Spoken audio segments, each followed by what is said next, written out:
What's going on, guys? Out here working in the shed today. It's Saturday afternoon. Looking at doing this project here that I spoke to you guys about in the last video. The Mann knot clipper. And this is a 3.5 or a 4-pound Michigan pattern head. So I think what I had said I was going to do in the previous video was put it on this 29-inch haft that I... at this point, it's really just a rough blank. Cut it off, cut it out with the bandsaw. But what I'm going to wind up doing is, since it's only like 4/4 stock, I'm going to wind up laminating some palm swells on.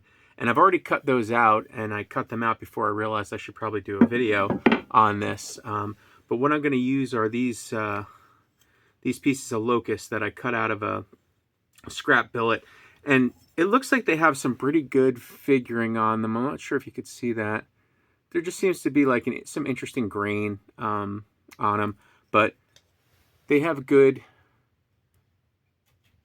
vertical grain orientation. And I think they should contrast pretty well with this. This is ash. So the honey locust kind of has more of a goldeny color, while the ash is more blonde. It should be a nice contrast. So yeah, what I'm going to wind up doing is laminating these on, and I'll take you guys along the steps as I go. It's not very complicated. The one thing that I always just make sure of is when I find the wood, I always find the pieces that have a nice flat planed surface, so that the glue adheres a lot better, to the surface. And I just use Type Bond 3, or Type Bond 2, or Type Bond 3. I'll definitely let you guys know. But yeah, just basic Type Bond glue. Nothing fancy. I don't pin them in place or anything like that. I just, like I said, use a little wood glue and clamp them up and leave them to cure for like 24 hours or so. But what I'm going to do this time that I haven't done in the past is I'm going to put a little taper, a little forward taper. So before I put them on there, I'm going to taper them a little bit so that it's not such an awkward transition to work with rasps and files and things like that. So yeah, I'm going to try to match the taper as best as I can. And when I have these good and tapered and ready to glue up, I'll get back on video and we'll go through that process. I started to taper the one, as you could see. And I think the clamping would be more problematic, with that taper instead of just flat. So I stopped, and I'm gonna do them glued up with with the plain sides all touching. This is still flat from a planing machine on both sides. So yeah, that everything should line up pretty nicely. But yeah, I'll take you guys through my steps. And again, I'm by no means an expert. This is just on how I do things. And it's a very simple process, really. It's not rocket science.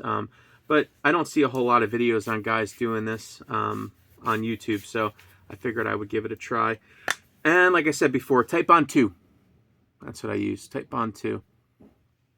No particular methodology between regular Type Bond 2, or Type Bond 3.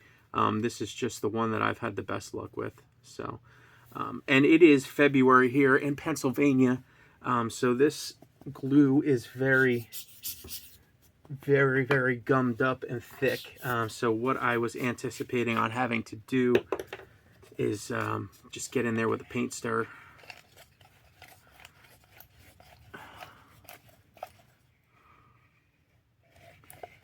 Yeah, this stuff is thick right now in the middle of winter. Pretty gummy. So again, just making sure that I'm applying this glue. Yeah, this stuff is almost like a paste at this point. But make sure I get a nice even coating on all my surfaces. Stuff is like peanut butter right now.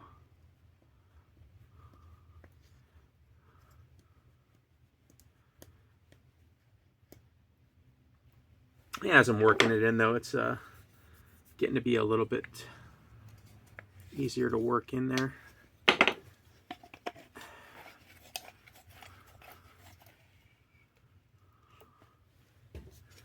Get this one coated up. Yeah, and I know a lot of guys, you know, everything is kind of like a different process for different people. This is just the way that I like to do it. I know a lot of woodworkers have specific things that they like to do to prep the wood and everything like that. And, you know, I'm sure a lot of guys are getting better results than me. At this point, I've never had any laminations that I've made come apart as of yet. And quite a few handles that I've done get regular heavy-duty use. So I guess that's saying something. But again, no means an expert. This is just how I'm doing things here.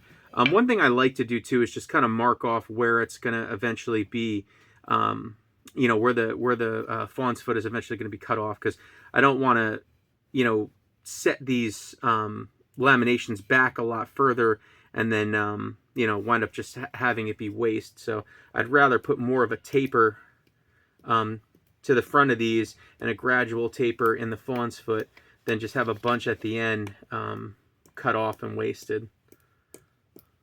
And this is all just scrap locust that I had laying around. I wasn't, you know, I'm not buying this specifically for this project. So yeah, just want to make sure that we get both sides nice even coating of glue. That's something that I had seen a while ago. You know, glue both pieces, not just heavy on one. Thinner coats on both sides makes for a tighter bond. So I've heard. All right.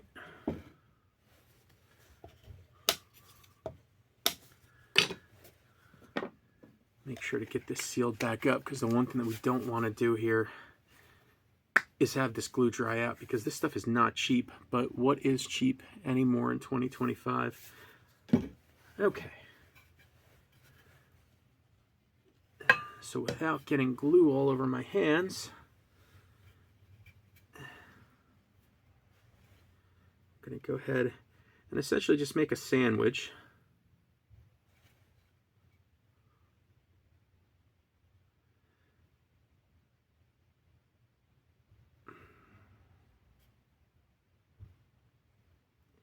And if I was smart, which I am not, I probably would have marked the top. I probably would have marked the top here on where the end of the fawn's foot is. But that's a little trick that I'll do the next time. But I could just visually, I've done enough handles now to kind of tell by where the curve here, the knob end comes around, where I want the tip of that fawn's foot to set. And then what I'll do is when this cures, I'll have a bunch of overhang. I'll just take this on the bandsaw and just clip that overhang off before I get to work carving on it. So yeah, again with this one, you're just making a peanut butter sandwich, really, is all you're doing. And you want to get them as even as possible. This one's slightly longer. It's not an exact science. It's more of an art than a science. And you know you've had enough glue when you get that run out there on the sides. If you're not seeing that run out, you probably don't have enough glue. Okay, so that's a nice thing about the, you know, the cold glue anyways, is it seems to want to stick just a little bit more for me. And then what I'm going to do here is I just use these slide clamps here for stuff like this. But you definitely want to use a clamp that's got like mechanical, you know, screwing, not a not one of these guys, not like a pistol grip clamp, because these don't have as much mechanical force behind them. So yeah, what I'm going to do here is I'm just going to get both my clamps on, get them in place, and then adjust accordingly.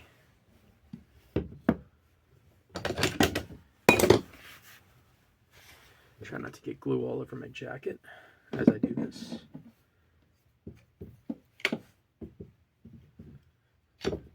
One thing I found with the glue ups too is the more clamps, the better. I try to get as much clamping pressure as I can on these. Okay.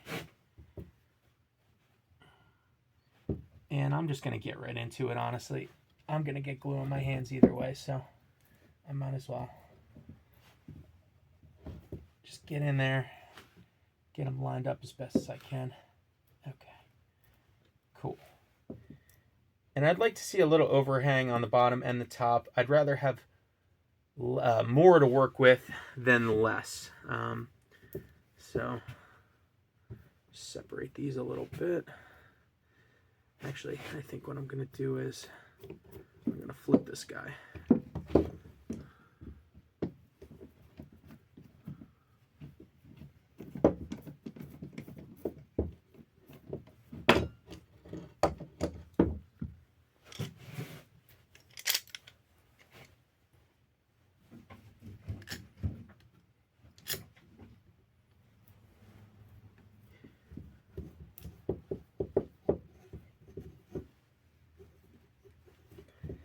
And then here's where you really want to get these tight. You'll start to see the glue run out from the joints.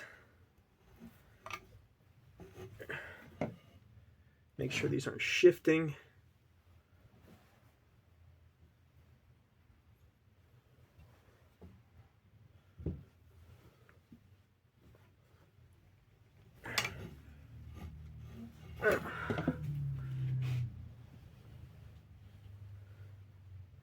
Cool.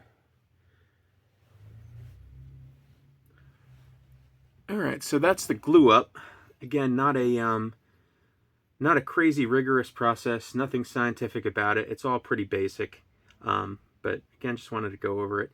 So this is going to take about 24 hours or so to fully cure. And then I'll come back. I'll cut the excess off on the bandsaw, and then I'll start working it down with a combination of a 4-in-hand rasp, a Shinto rasp, and my my spoke shave. All right, guys. Well, it'll be 24 hours or so, but I will see you all tomorrow. I just thought it would be good to show a little proof of concept too. It's going to show you guys what I was talking about. You know, obviously we'll see at the end of the video how this one turns out, which, you know, we'll see. They've all turned out pretty decent so far, but who knows? The first one I film will probably turn out terribly. But anyways, so if you could look at the end grain here, you could see that it's a piece of ash with two pieces of, I think this was, I want to say cherry maybe? Cherry laminated for the palm swell.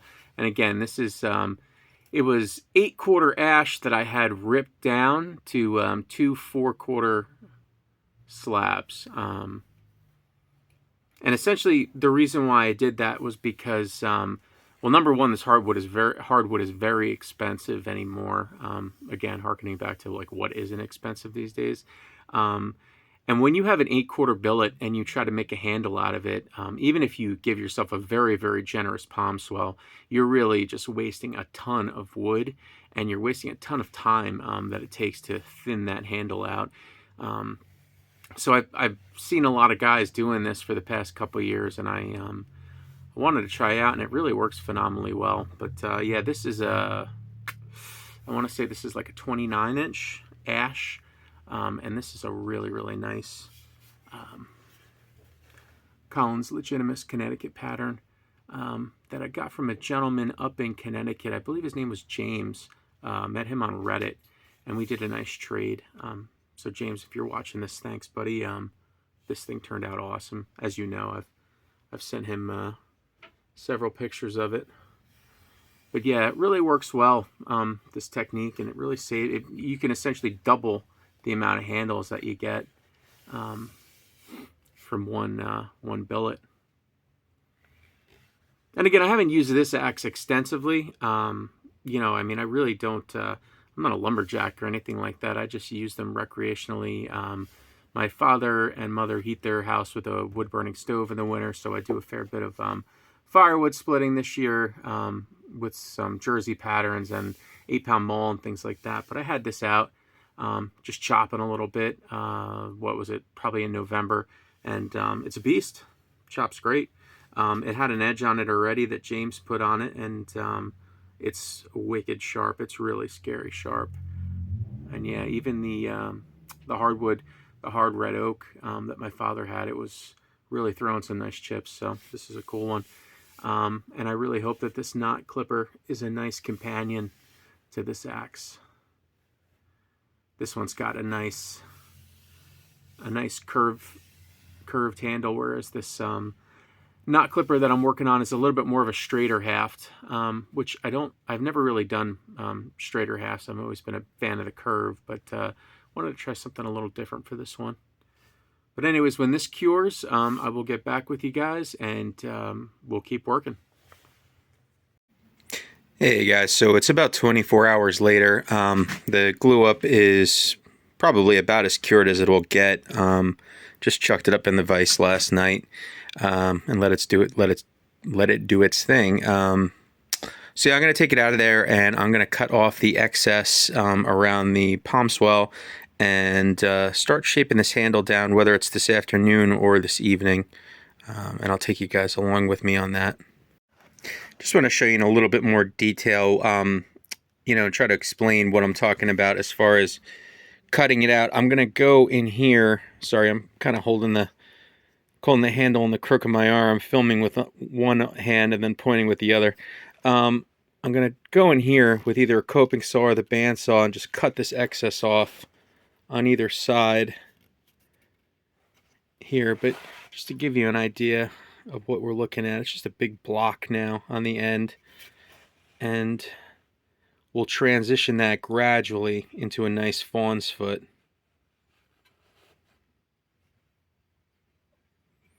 So yeah, looks pretty crude now. There's a lot of, you know, over goop from the glue up, but yeah, once that's all sanded down and everything is tapered nicely, it should look pretty good.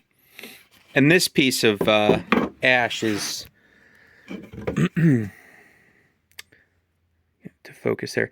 It's got pretty good straight grain, although it does have a pretty good amount of run out. You can see there, grain kind of runs out. So we'll see how it holds up.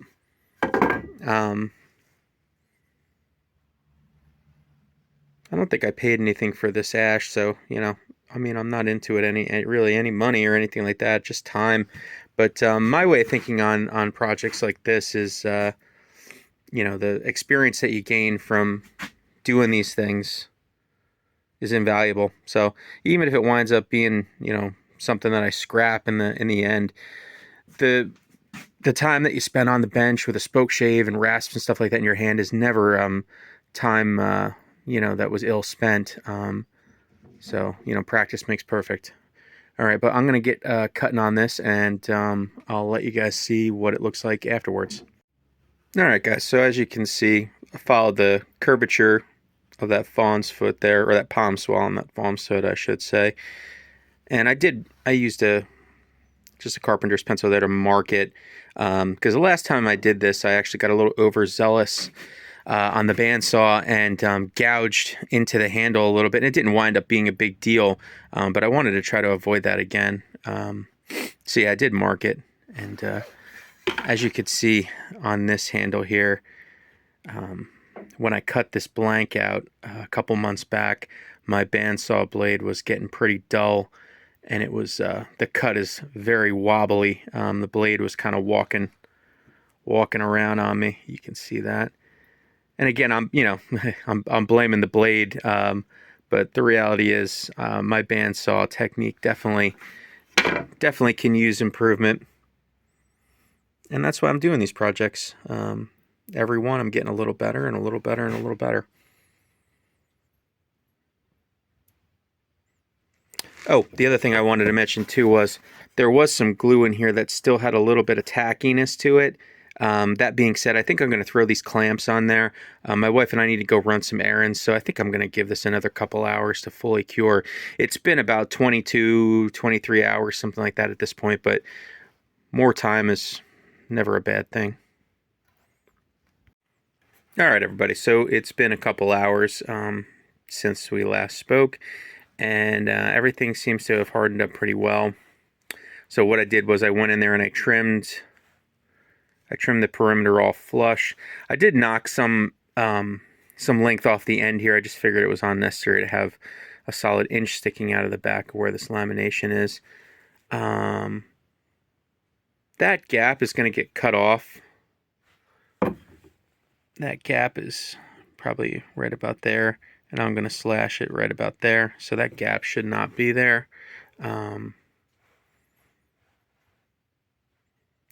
Really happy with the right side, the way the joint is. The left one, I'm not exactly sure what's going on. I think we'll be able to tell a lot more once I start working it in and getting all that glue and everything out of there, whether or not there's a gap in the wood. But you know, if it is, it's just something that I'm planning on keeping, so shouldn't be too big of a deal. But yeah, really what I'm gonna focus on now is I am going to take a, let's see, half round, the half round side, and really just start trying to blend this ledge into this flat and make a gradual taper up towards the end of the fawn's foot. So I'll start working on that, and I'll take you guys along with me as we go. When I get it, you know, to the next level, I will come back with you and show you the progress. Okay, so probably about 5 minutes or so worth of work with the half round side of that 4-in hand has gotten us to the point where there's a pretty decent transition there now. There is definitely still the tiniest little bit of lip that I will take care of when I start spoke shaving. But you can see the difference between the top part. Oop, let's get it to focus. Focus. Between the top part that I've already worked down and then the bottom part, there's... doesn't want to focus here.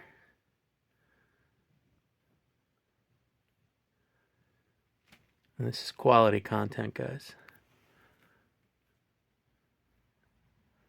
Yeah, you see how there's that hard edge still. I haven't worked on that one yet. But then the top, you've got a decently nice taper. And the key to a good taper, in my opinion, is not to work on the transition itself, but work behind the transition and get that smooth taper. Because if you really just try to knock that ledge off, you're going to just wind up with like a 45-degree transition. Whereas, you know, by removing the area behind it, you get a nice smooth taper to it. And I'll come in here and really radius that a lot better, you know, as I continue to work the handle down.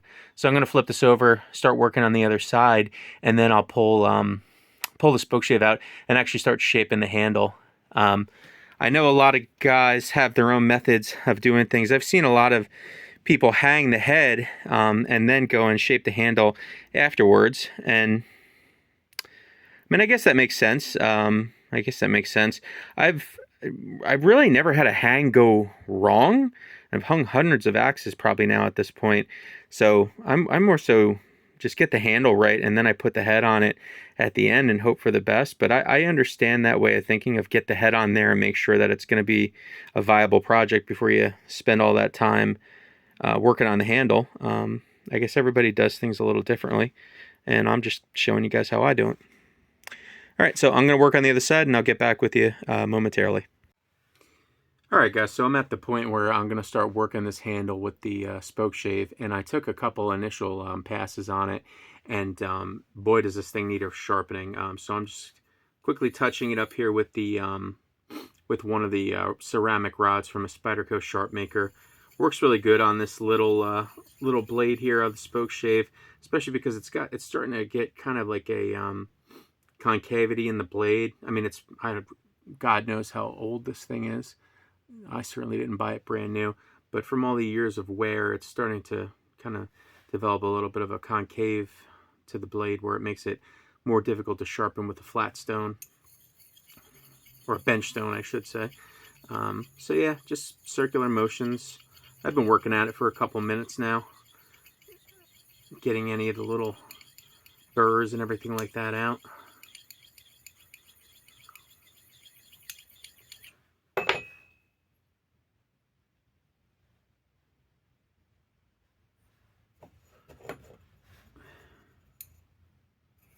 Just find the angle and come at it from the underside.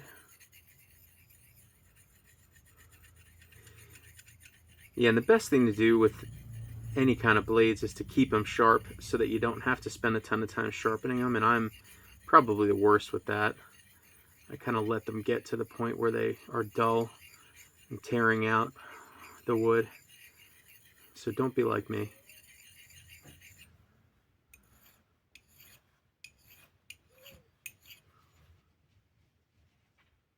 Yeah, that's much better than what it was. And then these are pretty crude devices. There's not a whole ton of adjustment. Well, I guess there's infinite adjustment really, but there's not any geared mechanical adjustment like the metal Stanley ones. You just literally come in there and just kind of tap the blade back into place, and just you can kind of just use your eye to gauge, and your finger to kind of gauge, make sure that you're relatively straight on there. But this is more of a finesse tool, not a precision tool in my opinion. So you kind of have to find the angle as you work, but then once you get that angle, man, this thing really works well, surprisingly well for what it is. Just a blade stuck in a piece of wood. It really works well. So anyway, I'll reset the camera angle up, and we'll start working on shaving this handle down a little bit.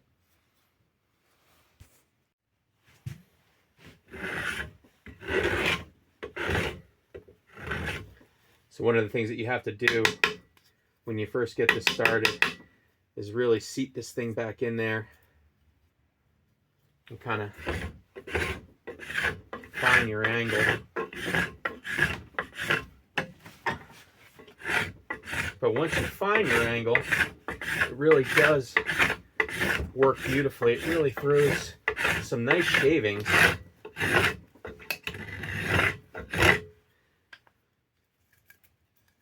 I mean, as you can see, what I like to do is I keep some coffee cans around to collect these shavings as I go, and we use them for tinder for the fire pit.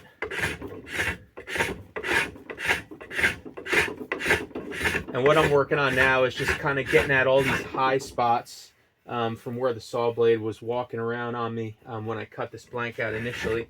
So I'll work down these high spots.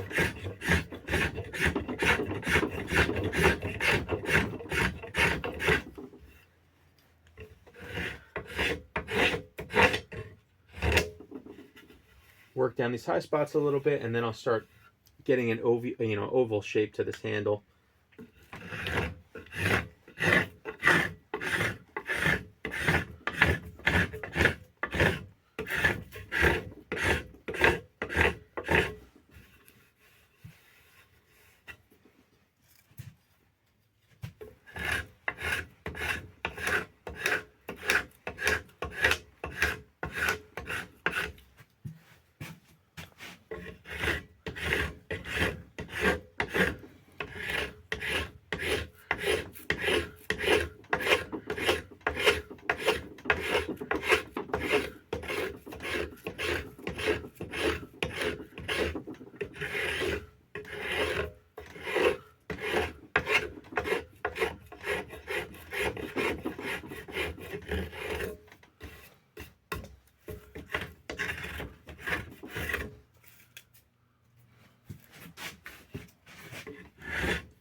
And as you start working these things, you'll start to get to know the particular handle, piece of wood that you're working with.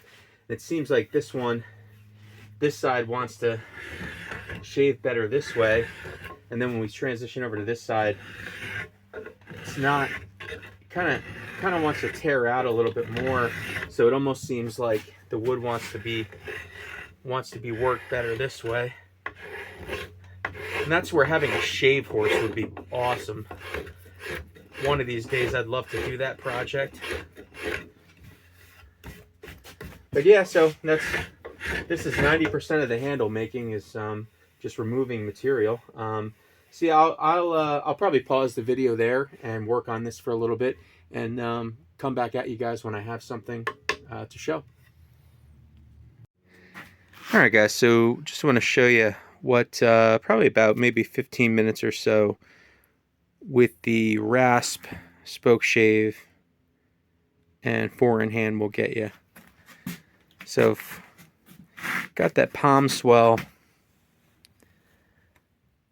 transition pretty decent. You still are getting that sort of staining from the glue, and I'll probably have to go over that at some point with some sandpaper, because when you try to get at it with the spoke shave, it kind of hangs up on that little lip there. So that's one of the instances where, you know, a good piece of 60 grit sandpaper is definitely worthwhile to use. But what I did was I left the top half raw, and I worked the bottom half so you guys can get a good idea of like a before and after. And that, as I mentioned, that was not my best band sawing. That blank was definitely very wonky, but you could see, looking down at what I've done, I've cleaned up a good bit of that wonkiness, and there still is a little bit of high spot here that I'll have to take down. And then especially after it's all said and done, I'll hit this with like 60 grit sandpaper just to kind of even everything out. But yeah, coming along pretty good. And what I usually do is when I make a handle that I don't necessarily have a head in mind for, I'll taper the shoulders up, and then I'll just leave the block on the end to like maximize my my options as far as what head I want. Now for this one, we're going to use the, oh, that's not it. We're going to use this Dayton here, which that block on the end should have more than enough meat for the eye on this Michigan, not Dayton, sorry. But one of the things that I realized was my grinder crapped down on me a couple weeks back, and I need to replace that. So maybe I'll stop by Harbor Freight or something like that on my way home from work tomorrow, because I definitely don't want to hang this rusty head. It's so much easier to chuck these up in a vise and go at them with the cup brush than it would ever be to you know, try to mess around with that on an axe handle already hung. So this project's definitely not getting done today for sure, but I think I'll probably get this handle good enough to start working the tongue into the eye whenever I clean this up, which will probably be at some point this week. So this will be the first video I've ever done where I actually have to edit together clips from multiple days, I think. So that'll be cool. All right. Well, I'm going to keep working on this, and the next time you see it, it should be basically ready to go into the handle. And then maybe what I'll do too is do some footage of wire wheeling the head too. Not that there's not plenty of that content out there, but yeah, I'm trying to see if I can make a 2-hour long video here. All right, guys, I'll get back with you. Now, I wanted to do a little bit of a Shinto rasp in action, just to show you guys the capability of these. And I don't know what they're going for on Amazon in 2025, but I have to imagine that they can't be any more than $20. But if you're considering getting into handle making and you don't want to, you know, fish around flea markets and stuff like that for an old spoke shave, or pay the big money for one of the new ones from, you know, one of the big manufacturers, honestly, you can make a whole handle with one of these and a 4-in-hand and some sandpaper, and it wouldn't be any different than anything that, you know, I'm making today. I mean, I'm practically using just about those. But here with this 4-in-hand, you have a really aggressive side, and then you have a, you know, a less aggressive side. But I just want to show you what kind of you know, what kind of material you can get off these handles with a heavy hand and the aggressive side in really no time at all.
So yeah, I mean, probably a minute, less than that even, on the Shinto rasp really just takes off. I mean, you could just see, you know, all the material that this thing removes. Very aggressive, and you actually have to be a little careful sometimes when you're getting down to the finishing stages, that you don't get, you know, a little bit too carried away. But yeah, these are great tools, and I know a lot of people in this axe community talk about these, and I slept on them for a while. I just really didn't care to research them or really know what they were about, and I finally got one as a Christmas present a couple years ago, and man, it's just really been an invaluable part of this process. It really has just made it that much more, or that much less time consuming, I should say. And then the nice part about these is they have a finer side that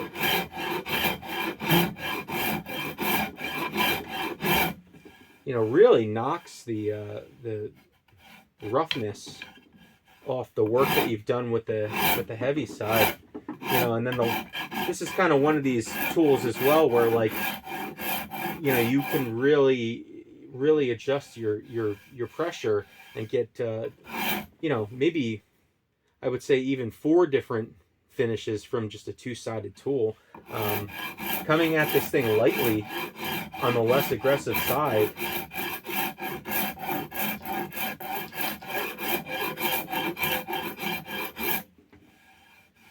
I mean, by no means is it a glassy 800 grit sandpaper finish, but I mean, if you were to finish off an axe handle with this level of grit, whatever you say, it would be perfectly fine. And then by the time you used it a little bit and the oils in your hands and everything impregnated this wood, it would be perfect.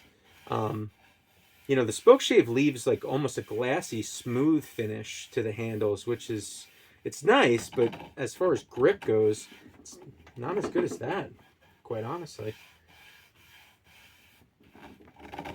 All right, well, enough of my rambling. If you guys haven't figured it out yet, I'm definitely a rambler. So what's going on, guys? So it's been a couple days since I worked on this project, and I took a ride over to Harbor Freight tonight after work and picked up a new angle grinder because, like I mentioned earlier, the old one took a crap on me. So that one is going in the trash. And picked up this really nice Bauer it was on sale for $19.99. Wound up being like $21 out the door or something like that. But pretty nice, man. I mean, I'm amazed at what you can get at Harbor Freight for $20. It's easily just as powerful as the DeWalt. I think it was the DeWalt that I had that crapped out on me. Time will tell. Time will tell how good it is long term. But for $20, I don't think you could beat it. Anyway, yep, got the head cleaned up, and I was right. Not Klipper is. Sorry if you can see that. Mann.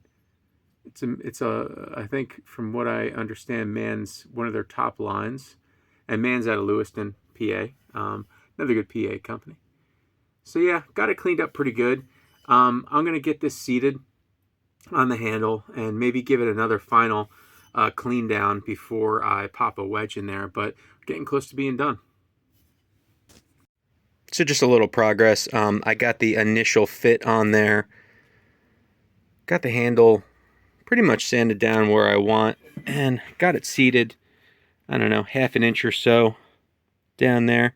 Pretty tight fit. So I'm going to keep working it down. Get to focus there. Keep it working it down. Get it seated right down there at the shoulder. And then I'll come back on camera when we're getting ready to set the wedge. I still don't know what I'm going to use to wedge it. Whether I grab another piece of the locust to kind of match the palm swells on the handle down here, or not sure. I don't know if I have any poplar laying around or not. But anyways, keep working down, and next time I talk to you guys, we'll be ready to wedge. Getting pretty close, guys. As you can see, pretty tight fit there. Got a tiny, tiny, tiny little gap back there that should close off. And when I say tiny, I mean like minuscule. But pretty happy with the way this one's hanging. It's a good tight fit. And main reason I wanted to jump back in here is if you guys haven't made yourselves a drift to knock the handle back out of the eye, you really should consider that. For a long time, I used not this one specifically, but I would take a cold hammer chisel like this, similar to this, flip it around, put it in there, and bang the handle out with a piece of metal. And what winds up happening is the top of the eye gets indented, which is usually not a big deal if you have to, if you're going to trim off the top. But I just made this drift with just a piece of scrap wood. Actually, as a matter of fact, a piece of scrap wood that was laminated, I believe. I think this is a lamination, but they're disposable. I mean, as you can see, it's getting pretty banged up because I usually will start it. I'll start it with a with a ball peen or a heavier hammer to get the handle moving, and then finish it off with a wood mallet. But yeah, they take a beating, and that one's probably, I don't know, maybe about less than a year old, I would say. But I'm sure I'm gonna have to probably cut this off, rechamfer it, and make a new one sooner than later. But anyways, just wanted to throw that little tidbit out there. But yeah, we're coming along good. Just get you guys a better angle here. The wedge job. Didn't take a massive wedge. The head fit pretty tight in there. So when it fits tight, you don't, usually your kerf won't spread open that much, but yeah, not too bad. Got the kerf a little crooked. Not perfect, but it's all right. So let me get it out of the vise, and we'll throw some oil on there. So before we throw a final coat of oil on it, I totally forgot. I still have the block end on the back part of the haft. So I went ahead and just off camera, I slash cut it on the bandsaw. And there's no special technique to that. I just mark it with a Sharpie and just kind of trace the line as best as I can. So now I'm just going in and just chamfering the corners a little bit. Just trying to get it cleaned up a little. And as I'm doing this, I'm just taking a little bit of meat off the back end of it as well, so that it's a little nicer grip in the hand. Just going by eye. Just trying to get it as even as possible.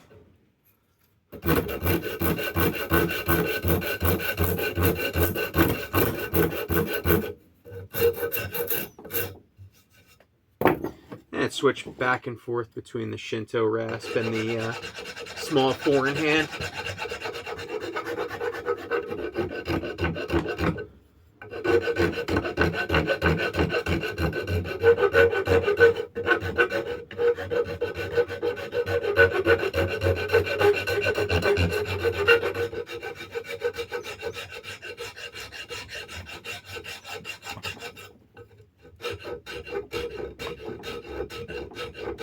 So as you work the inside radiuses of the palm swell, it's a good idea to use the round side to get in there.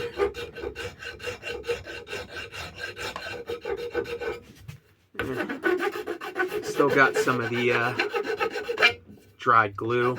Get some of that off so that the wood can take the oil.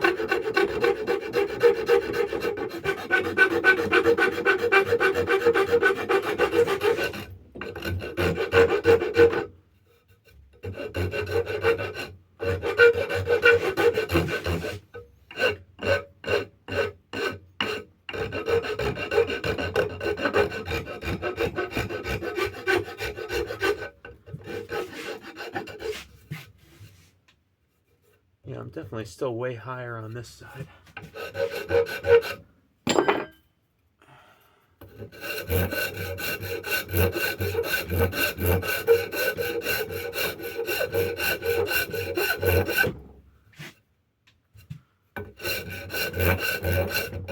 Oop.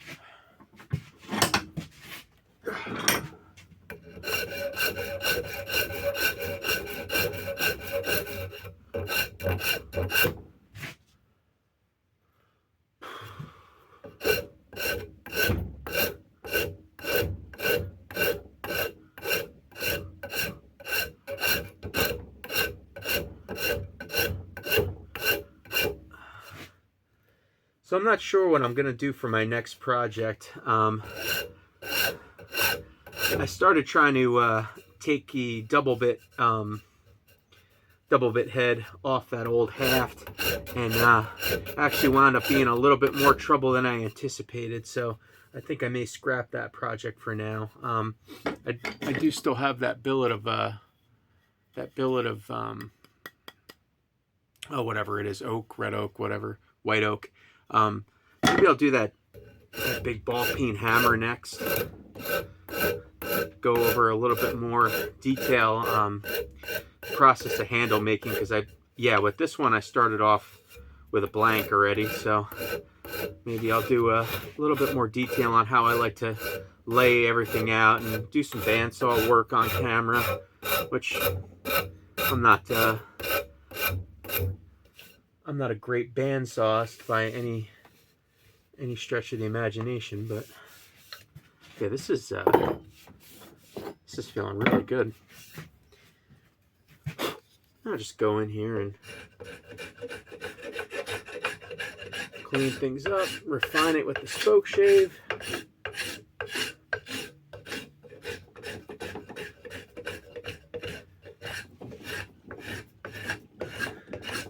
This is a really cool combo. I like this combo of a short, slim, straight handle and then this bigger head. I'm thinking this is like a 3.5, maybe even a 4-pound head. I don't have a postal scale or anything like that to weigh something that's only a couple pounds. I guess if I was thinking about it, I could have just weighed myself on the scale and then picked up the axe head and did a little math like that. But I don't know how accurate that would be down to a half a pound or so.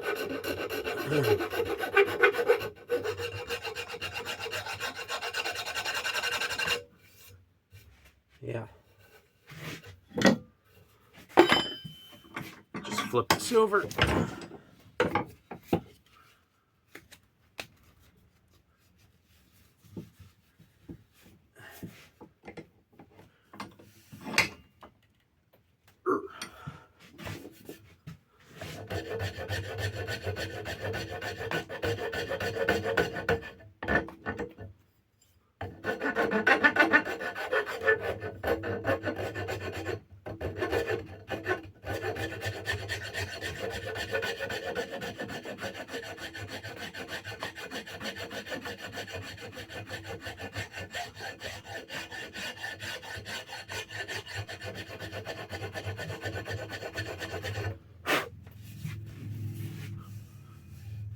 Yeah, I'm really liking how this came out.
I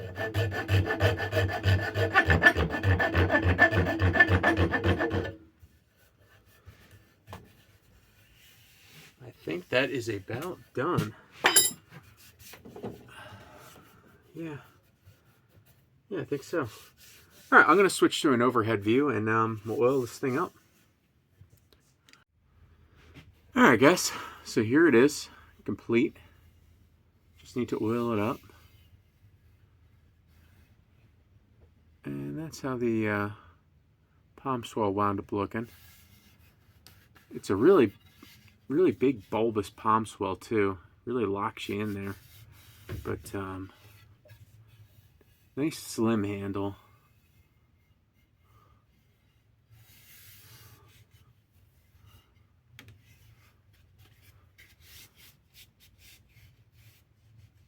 Yeah, like I said too, cool combo. Straight-ish handle like this. Short with this big head on it. Let's throw some oil on here.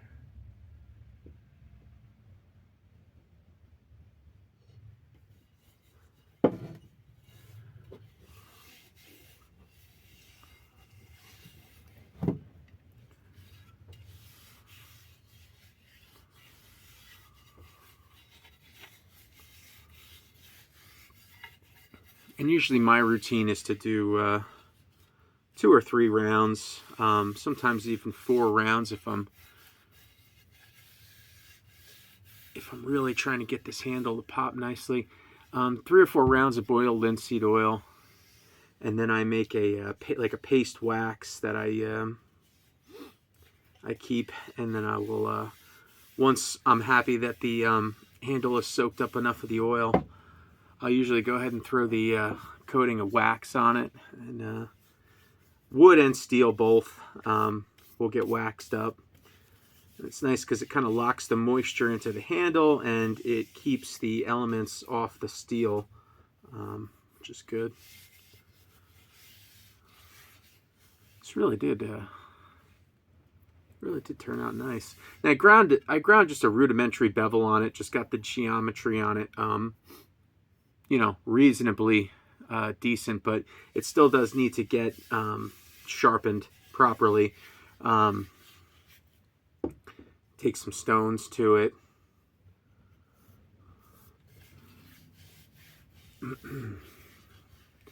Yeah, and as I mentioned in the beginning, when I did one of these, I had an identical handle.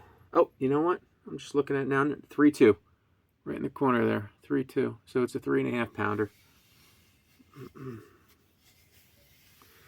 But when I was originally commissioned to do the first one that I did for my parents' friend, I really fell in love with this combo, and I had another one of these handles laying around, so I picked one of the better Michigan patterns that I had and put this guy together, as you saw.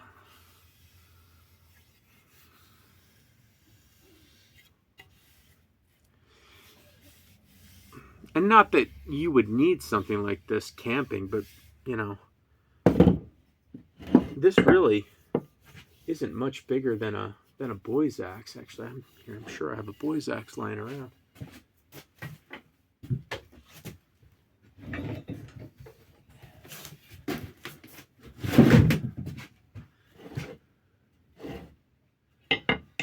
As far as length goes, practically the same handle, but you know, that 2.25 pound head there versus this 3.5 pound, you get a lot more work done with this big guy. This is another one that I finished up a couple weeks back. Nice, I don't know, maybe 70s Craftsman, the handmade. I believe this is white oak handle.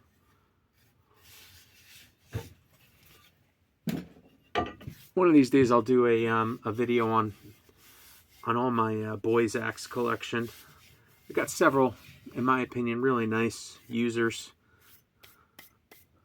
But yeah, looking good, guys. appreciate anybody that's watched this far. I know I'm a little long-winded, and I know this is probably going to be a 45-50-minute long video. So thanks for sticking around to the end if you made it this far. And more to come, guys. I appreciate everybody that's watching, and if you commented on any of my other videos, really appreciate it. So thanks for coming along, and I will catch you guys on the next one.